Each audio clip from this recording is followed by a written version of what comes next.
तो बच्चों आज प्रश्न उत्तर का आगे का जो प्रश्न उत्तर देखते हैं, ये आपका पेज नंबर 20 है। पेज 20 पे चलिए। 3 नंबर प्रश्न देखिए। निम्नलिखित वाक्यों को पढ़िए और समझिए।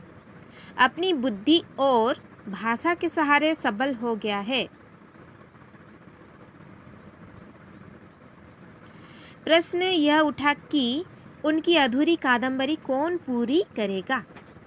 कन्नी और कथनी का साम्य आवश्यक है, किंतु कर्म के लिए वचन पहली सीढ़ी है। उपर्युक्त वाक्यों में काले में छपे शब्दों को समुच्चय बोधक कहते हैं, जैसे कि और, की और किंतु। ये जो शब्द हैं वो समुच्चय बोधक शब्द हैं। तो समुच्चय बोधक शब्द हम किसे कहते हैं देखिए, ठीक है। तो जो अव्यय दो या दो से अधिक पदबंधों उपवाक्यों को जोड़ता है उसे समुच्चय बोधक अव्यय कहते हैं, ठीक है। तो जो पद जो होते हैं दो वाक्यों को या पदबंधों को या उपवाक्यों को जोड़ने का काम करता है, उन्हें क्या कहते हैं, समुच्चय बोधक अव्यय शब्द, ठीक है। तो वो कौन कौन से हैं, और, तथा, एवं, ब, या, अथवा, किंबा, नहीं तो, क्या क्या, न, की, भले ही, चाहे, पर, परंतु, किंतु, लेकिन, वरन, बल्कि, मगर, फिर, नहीं तो, इसलिए, अतः, अतएव। ये जो हैं ये समुच्चय बोधक अव्यय शब्द हैं। और बाकी जो है क्योंकि, चूंकि, इसलिए कि, इसलिए, ताकि, कि, यदि, यद्यपि, तथापि, फिर भी, चाहे, पर, यदि तो, चाहे तो भी, अगर तो, जब तो, तब, जहाँ वहाँ, चाहे लेकिन, मानो, यानी, जैसे। ये जो शब्द हैं ये सारे के सारे समुच्चय बोधक अव्यय के उदाहरण हैं, ठीक है। तो बच्चों आपको क्या करना है कि इस पाठ में प्रयुक्त कोई 5 समुच्चय बोधक लिखिए, ठीक है। तो ऐसे ही 5 शब्द आपको ढूंढने हैं अपने विषय से। 4 नंबर, स्रोत या उत्पत्ति के आधार पर शब्दों के 4 भेद होते हैं, एक है तत्सम, तद्भव, देशज और विदेशी। तो तत्सम कौन से शब्द हैं, जो संस्कृत के शब्द होते हैं और जैसा का वैसा हम लिखते हैं उसे हम तत्सम शब्द कहते हैं। तद्भव कौन से हैं, जो संस्कृत और हिंदी का मिला जुला रूप होता है, ठीक है। जो संस्कृत भाषा से लेते हैं लेकिन उसमें हिंदी मिल जाता है उसे हम तद्भव कहते हैं। देशज, जो अपने देश के जो भाषाएं हैं उन्हें क्या कहते हैं, देशज। और विदेशी शब्द वो हैं जो बाहर से आए हुए हैं, ठीक है, जैसे कि अंग्रेजी है। तो उसी तरह से देखिए हिंदी में प्रयुक्त होने वाले संस्कृत के शब्दों को तत्सम कहते हैं, जैसे क्षेत्र, अग्नि, दुग्ध, उदाहरण दिए हैं यहाँ पे देखिए। और दूसरा है तद्भव, शब्द संस्कृत शब्द के बदले हुए रूप हैं, जैसे कि खेत, आँख, दूध, दुग्ध से दूध हुआ है, ठीक है। तो यहाँ पे देखिए ग, बोलचाल की भाषा में लोगों द्वारा स्वयं गढ़ लिए जाने वाले शब्द देशज कहलाते हैं, जैसे लुटिया, खटोला। ये जो क्षेत्रीय भाषाएं होती हैं जो लोग अपने सुविधा के अनुसार बना लेते हैं नए नए शब्द, उन्हें हम देशज शब्द कहते हैं, ठीक है। विदेशी भाषाओं से आए शब्दों को विदेशी कहते हैं, जैसे कि चाकू, कानून, स्टेशन।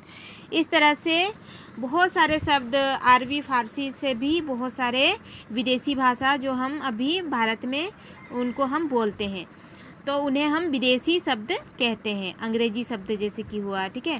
तो इस पाठ में आए तत्सम, तद्भव, देशज और विदेशी शब्दों के 2 उदाहरण लिखिए। तो आपको 2 उदाहरण विषय में से ढूंढकर लिखना है। अब देखिए 5 नंबर, निम्नलिखित वाक्यों को उदाहरण के अनुसार बदलिए। उदाहरण, शिष्टाचार वाणी का भी होता है और व्यवहार का भी। तो इस वाक्य को हम दूसरे प्रकार इस प्रकार लिखेंगे कि शिष्टाचार वाणी और व्यवहार दोनों का होता है। उसी तरह से देखिए क नंबर, व्यापारिक बातचीत नपीतुली भी हो सकती है और अंतरंग भी। तो हमने वाक्य को बदला, व्यापारिक बातचीत नपितुली और अंतरंग भी हो सकती है। ठीक है, ध्यान से सुनिए।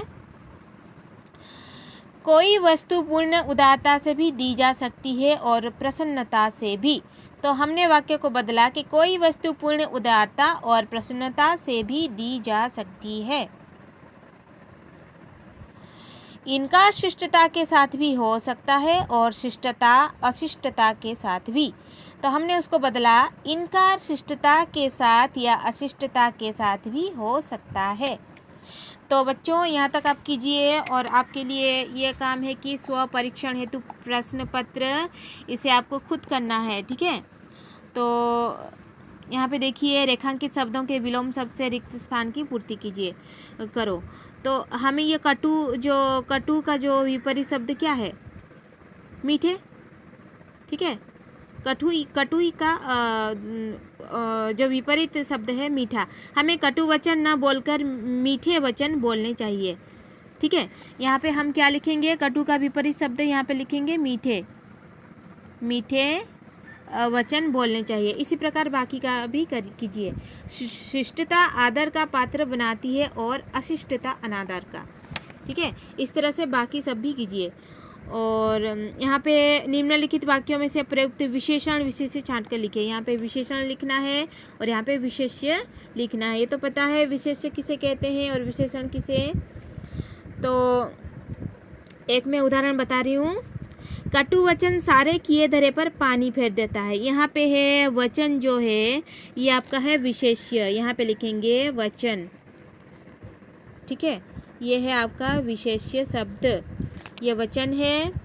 और कैसा वचन? कटु। विशेषण क्या होगा?